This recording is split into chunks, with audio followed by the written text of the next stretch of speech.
నమస్తే, welcome to Andhraprabha. నేను తేజస్వి.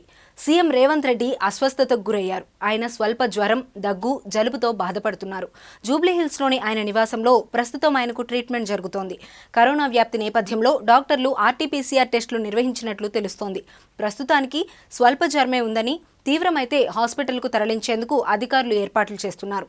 ఒకవేళ సీఎంకు కరోనా పాజిటివ్ ఉన్నట్లు నిర్ధారణ అయితే ఇటీవల ఆయనతో సమీక్షలో పాల్గొన్న మంత్రులు, అధికారులు కూడా టెస్టులు చేయించుకోనున్నారు. దేశవ్యాప్తంగా కరోనా కేసులు పెరుగుతున్నాయి. JN.1 వేరియంట్తో పలువురు ఇప్పటికే ప్రాణాలు కోల్పోయారు. దీంతో కేంద్ర ప్రభుత్వం అప్రమత్తమైంది.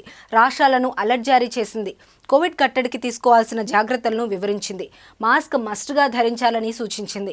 తెలంగాణలో కొత్తగా 12 కరోనా కేసులు నమోదయ్యాయి. ఇందులో హైదరాబాద్లో 9, రంగారెడ్డి, మెదక్, వరంగల్ జిల్లాల్లో ఒక్కొక్కటి చొప్పున నమోదయ్యాయి.